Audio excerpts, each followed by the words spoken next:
Në studio me Paleka nga Alianca për Ardhmërinë e Kosovës. Mirëmbrëma zoti Leka, e faleminderit shumë që jeni sonte me mua në edicionin special të Klan Kosovës. Mirëmbrëma, mirë se u gjej. Thash se ka pasur zhvillime të fundit politike, më i fundit është një letër që kryeministri i detyrë dhe kryetari i Lëvizjes Vendosje Albin Kurti i dërgoi Lumir Abdixhikut të LDK-s. Si e pat një letër tillë dhe në fakt a ka dërguar edhe AK-s një letër tillë? Po, sa i përket letrës së zotit Kurti drejtuar Abdixhikut, kryetarit të LDK-s, mendoj që zoti Kurti duke u nisur nga ajo që nuk i ka numrin e bollshëm të deputetëve për të krijuar qeverinë, atëherë ka menduar në këtë drejtim që ti drejtohet LDK-s që çdo ditë dhe çdo orë e ka fyer, e ka lënduar dhe gjithë opozitës i ka thonë hajvana apo hajvanata. Për referoni deklaratës që e bëri... Që e ka bërë, do thot, fill pas të rezultatit zgjedhor. Ajo që vlen theksohet është që zoti Kurti ma tepër po luan lojna politike dhe jo që e ka seriozisht, por mendoj që në këtë drejtim ju ka drejtuar LDK-s për të krijuar një narrativ që edhe nëse shkohet në zgjedhje, duke u nisur që mendon ai që elektorati i LDK-s mund ta votoj zotin Kurti dhe këtë për ta goditur LDK-n ka bërë një shkres tillë, që mendoj që LDK-ja është e aftë për ta lexuar dhe për ta kuptuar situatën dhe sipas shumë zyrtarëve të tyre, do thot i kanë thonë jo letrës së Kurtit dhe jo bashkëpunimin me zotin Kurti. A i ka dërguar edhe AK-s një letër tillë? Jo, deri me tani sa po flasim nuk kemi një letër zyrtare, por edhe nëse na drejtohet si Aliancë për Ardhmërinë e Kosovës, ne kemi bërë qartë edhe gjatë fushatës, edhe para fushatës, edhe pas zgjedhjeve që ne nuk e ndihmojmë për ta krijuar qeverinë Kurti 3. Në asnjë mënyrë dhe kemi pas qëndrim, e kemi qëndrimin e njëjtë dhe nuk do të ndryshojmë sikur edhe të na ofron edhe pozitën e kryeministrit. Zoti Leka, e përmendet një fakt shumë interesant. Thatë se i ka dërguar një letër Lumir Abdixhikut të LDK-s me një qëllim për të dëmtuar LDK-n. Pra po thoni se nuk është një letër në kuptimin e vetëm një konsulte që kryeministri i detyrë dhe kryetari i partisë që ka dalë fituese do të duhej ta bënte me partitë e tjera, me kryetarët e partive të tjera politike, por ka një qëllim këtë rast pikërisht për LDK-n. Ka një qëllim të caktuar për LDK-n. Dhe une e thash që qëllimi i zotit Kurti është për të krijuar një narrativ që pengesë e krijimit të qeverisë është LDK-ja, sepse ka 20 deputet, dhe në këtë drejtim për t'ia hudhur krejt fajin që ja që ne nuk mundëm ta krijojmë qeverinë, LDK-ja na ka penguar dhe mendoj që atëherë edhe nëse shkohet në zgjedhje ta ketë ata që është kujdestar i fajt që ai mendon që LDK-ja. Mirë po, unë mendoj që zoti Kurti ka bërë gabime në hapa, sepse pas zgjedhjeve që e tham, krejt opozitën i ka quajtur hajvana dhe në këtë drejtim nuk ka lënë hapësirë të komunikimit apo të bashkëpunimit për ndërtimin e institucioneve. Zoti Leka, ju jeni të prerë që nëse vjen një ftesë e tillë, në rast se pas LDK-s i shkon edhe AK-s ftesa e njëjtë, nuk do të shkoj kryetari Ramush Haradinaj në një takim konsultativ, ashtu si që ka thënë. Jam i bindur në këtë, sepse ajo që ne kemi diskutuar në kryesinë e Aleancës për Ardhmërinë e Kosovës, i kemi thënë një zëri që jo bashkëpunim me Kurtin dhe jo qeverisë Kurti 3 dhe ajo që ka dominuar është për këtë qeverisjen dhe demin që ja ka shkaktuar vendit. Në këtë relacion, Alianca e ka thonë johën dhe mbetet pranë asaj. Është një jo e prerë, nuk ka asgjë që mund ta josh, po themi kushtimisht Aliancës për Ardhmërinë e Kosovës që ta ndihmoj Kurti 3? Është një jo e prerë nga Aleanca për Ardhmërinë e Kosovës. Në ndërkohë, a është një jo e prerë edhe nga në jeni në koalicion me nismën Socialdemokrate nga partneri juaj i koalicionit, a ka një qëndrim të prerë edhe nisma e Fatmir Limajt lidhur me këtë çështje? Ka patur shumë pikpyetje të cilat janë ngritur ditëve të fundit zoti Lekaj, ka patur aludime edhe për takime në mes të Fatmir Limajt dhe Albin Kurtit, a din AK-ja se çka po ndodhet me partnerin e vet të koalicionit dhe se çfarë qëndrimi ka ky partner?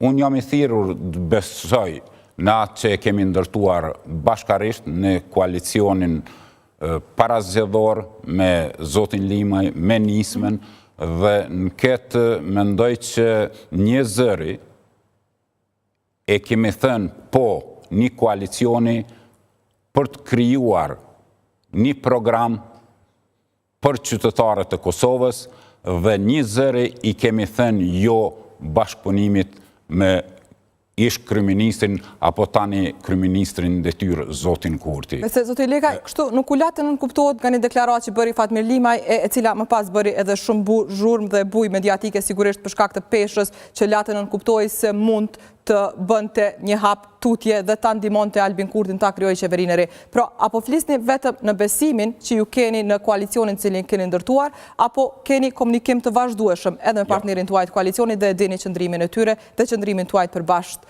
AK Nisma? Unë po thirrem në besimin që e kemi në nismen, në zotin Limaj, sepse ne kemi bërë një program qeverisës për t'ju kundërvyer edhe Kurtit dhe për dështime që i ka bërë Kurti, dhe nëse në fjalorin ton politik apo komunikimin me qytetar kemi thënë që nuk guxojmë që ta lejojmë apo e kërkojmë votën për të ndryshuar këtë qeverisje të vendit, atëre nuk dije pse mund të më menduar tani ndryshe zotit Limaj. Dhe unë thirrem në besim që kom në zotin Limaj dhe në koalicionin parazgjedhor, sepse ne ja kemi dhënë hapësirën zotit Limaj që të ketë 3 deputet dhe në këtë duhet që ta kthej në mënyrë reciproke atë mirë që ja ka ofruar Aleanca për Ardhmërinë e Kosovës dhe për të mirë të vendit mos t'i krijoj hapësirë të krijimit të qeverisë zotit Kurti. Nëse në vazhdimsi edhe Lima, edhe Nisma, edhe zyrtarët e Nismes e kanë kritikuar zotin Kurti, çka ka ndryshuar tani Kurti që ne t'i besojmë? Apo ti beson Fatmir Limaj? Dhe në këtë prizmë unë mendoj që nuk ka vend për ndonjë shqetësim dhe derisa nuk ka marrë një vendim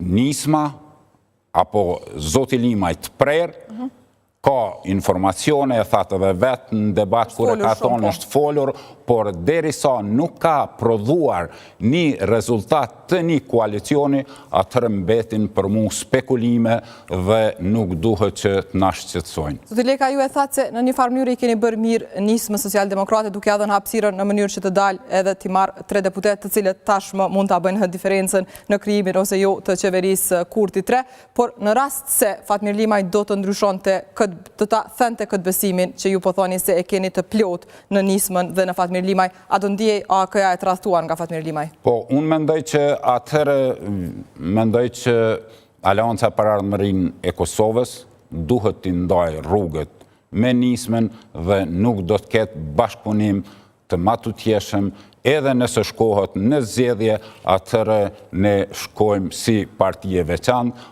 pa koalicion parazgjedhor, sepse kjo për zotin Limaj krijon një huti edhe tek subjekte tjera, nëse ky mendon që të bajnë një koalicion parazgjedhor me PDK-n, LDK-n, AK-n, atëherë si mund ti besosh një subjekti politik që prap mas një viti nuk devion dhe nuk mundohet që të krijoj prap qeveri me dikant tjetër. Do të thyej besimi dhe në një farë mënyrë do të ndjeshit të tradhtuar. Po, pa tjetër. Në ndërkohë, seancave që është saktuar, është 15 prilli, çka do ndodh? A do të bëhet kurti 3? Ju në fillim e përmendet pak a shumë sepse ka ndodhur një letër drejtuar LDK-s për shkak se kurti nuk i ka votat, a do të mund t'i krijojë votat për ta bërë qeverinë e re deri më 15 prill?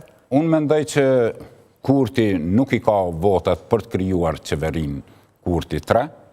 Ne si aleancë mendojmë që dhe do t'i japim hapësirë dhe mbështetje krijimit të institucioneve. Së pari parlamenti dhe duhet bëhet konstituimi i parlamentit si hapi parë dhe nuk e di që njëjtën seancë të zgjidhet edhe qeveria. Ne nuk jemi për këtë të dytën dhe mendoj që atëre ky po mendon që brenda një seance nëse nuk i ka votat, ta prolongoj zgjedhjen e kryetarit të parlamentit, kryesisë dhe konstituimit të parlamentit, sepse pas zgjedhjen e kryetarit dhe kryesisë të kuvendit, atëherë nuk mund të konstituohet kuvendi dhe të fitojnë kohë. Në këtë mendoj që kjo dominon në bindjen e kurtit dhe dominon që të stërgjatet krijimi i institucioneve dhe krijoj një narrativ që ja që opozita nuk me lejon dhe ajo që veprimet e tina që e ka bërë saj përket Këshillit të Sigurisë që e ftoi, do të thotë nuk ka ndodhur asnjëherë që... Doja edhe t'ju pyesja në fakt për këtë çështje. Duket nga shumë kush edhe nga analizë dhe nga persona të cilët e përcjellin skenën politike dhe e komentojnë në vazhdimsi atë që në Kosovë ka me bollëk persona të tillë, është komentuar në fakt sikur një kthem dhe një ndryshim i gjuhës së kurtit, cilën edhe ju e thatë se ju ka quajtur hajvanat gjithë opozitën, dhe një kthem i kësaj gjuhë, një ndryshim i kësaj gjuhë në kuptimin për shkak të kthimit të opozitës, për shkak se latë nënkuptohet se nuk i ka edhe votat e deputetëve jo shumicë, për shkak të një ndikimi siç tha kryeministri në detyrë të mundshëm të Milan Radojqićit dhe të listës serbe mbi ta. A besoni se ka diçka të vërtetë dhe po ndikohen me të vërtetë deputetët jo shumicë e nuk do ta besojnë qeverinë e re, nuk do ta votojnë? Nuk e mendoj, por prap zoti Kurti po don me kriju një narrativ që ai që nuk është me mua, tu duke i përfshirë edhe komunitetet dhe opozitën, ata janë me Serbi.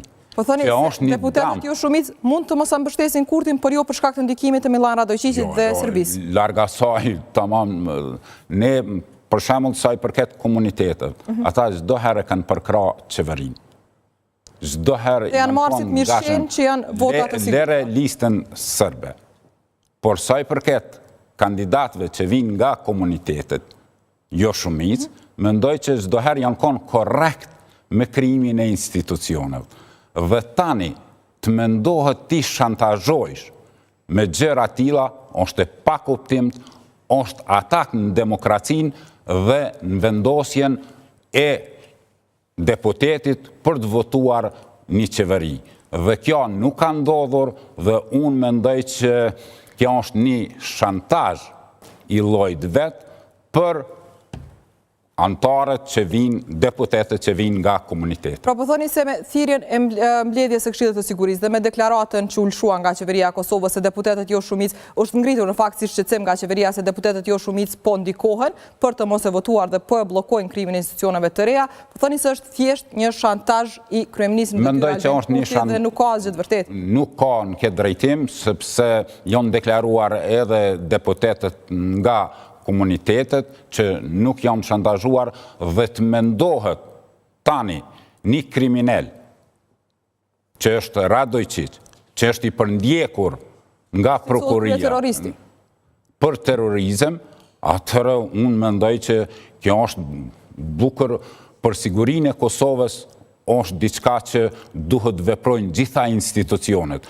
Por ne mendoj që në këtë drejtim, organet kompetente nuk duhet në asnjë mënyrë të jenë në shërbim të një qeverie, por të jenë tamam veprojnë në bazë të ligjit të Kosovës dhe në bazë të kushtetutës së Kosovës. Dhe sa i përket çështje politike apo vendime politike, çdo deputet është autonom të vendos për votën e vetë që kuj duhet për mja vonë, apo ka me mbështet. Dhe në këtë drejtim mendoj që ka krijuar huti dhe pa siguri tek qytetarët, që mendoj që organet kompetente duhet ta thënë vetën dhe duhet të jenë autonom. Në këtë rast, po thoni se është përdorur edhe Këshilli i Sigurisë, është shfrytzuar nga Kryeministri Albin Kurti në gjithë lojën politike për të siguruar në atë ta krijuar qeverinë. Po peshef që nuk i ka votat dhe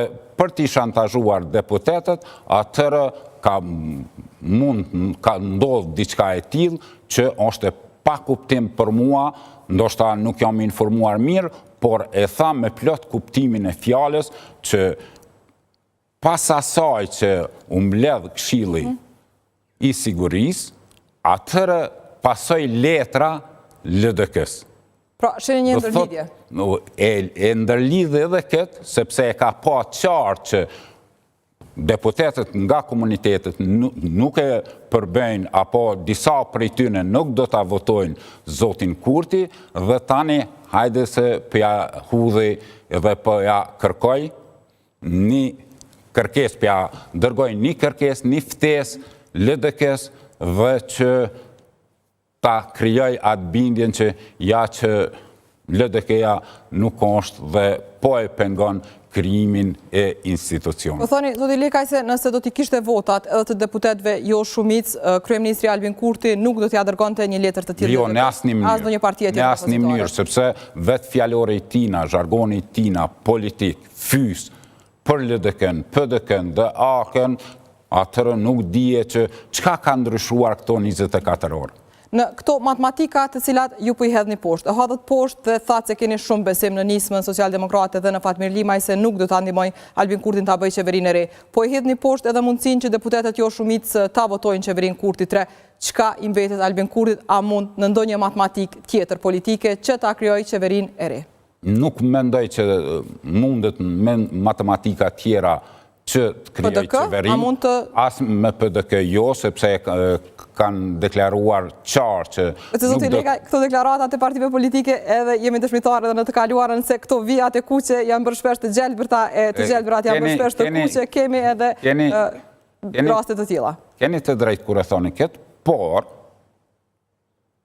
kanë kaluar 60 ditë dhe asnjë deklarat, as nga kryetari i PDK-s, as nga kandidati për kryeministër zoti Hamza, as nga kryetari i LDK-s, as nga kryetari i Aleancës nuk janë deklaruar apo spakti, nuk kanë kriju një hapësirë të komunikimit dhe që të mendohet që më të vërtet ne jemi për bisedime për krijimin e qeverisë Kurti.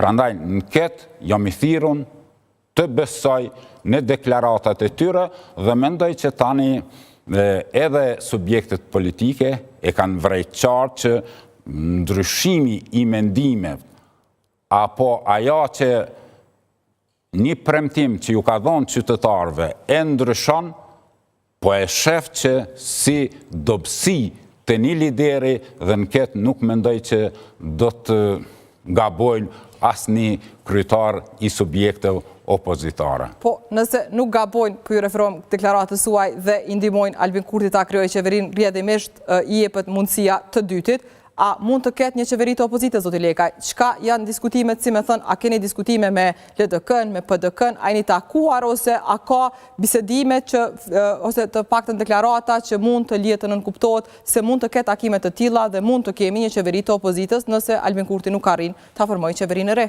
Ka pas takime mes të liderëve të opozitës, subjekteve politike dhe kanë filluar bisedimet, mirë po deri me tani sa kam informacione nuk ka ndaj dakordancë. Nuk ka dakordancë për shkak të kërkesave që kanë partitë politike? Për shkak të kërkesave, ju keni edhe e ka bërë publike kryetari i LDK-s, që kërkon pozitin e kryeministrit.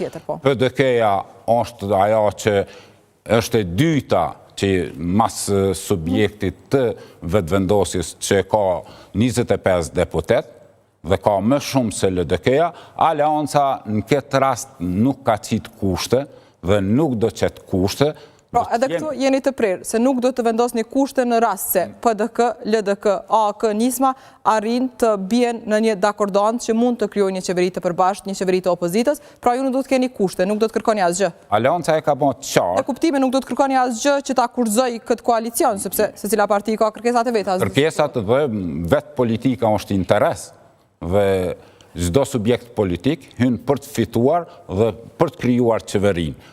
Por në këtë rast vetë zoti Haradinaj, Aleanca për Ardhmërinë e Kosovës, e ka bërë qartë që ndron pas asaj që e ka thonë, që ne nuk kurrëzojmë qeverinë nga subjektet që vinë nga opozita. Dhe në krejt këtë kohë që nuk dihet, nuk kemi të sigurt pra për gjitha këto matematika cilat i diskutuam e i shtërruam sot gjatë kësaj bisede, pra nuk dihet nëse do të kemi kurti 3, nëse nuk do të kemi një qeveri të opozitës, çka i ndodh vendit në këtë periudhë, çka humb Kosova derisa të mos ketë institucione të reja, derisa të mos ketë të konstituar qeverinë në një periudhë shumë të brisht politike, jo vetëm në Kosovë, por edhe në Serbi, edhe në vendet të tjera të rajonit dhe me zhvillime të mëdha gjeopolitike. Kjo është shqetësuese dhe qytetarët nuk kanë votuar që zoti Kurti të udhëheq me qeverinë si vetëvendosje. Do të thotë, ai ka dalë partia e parë, i ka 48 deputet, por nuk e ka fituar shumicën e mundshme për krijimin e institucioneve apo pa koalicione. Dhe në këtë rast, një deklaratë e tillë, ku i përjashton komplet opozitën, dhe atë që është në start.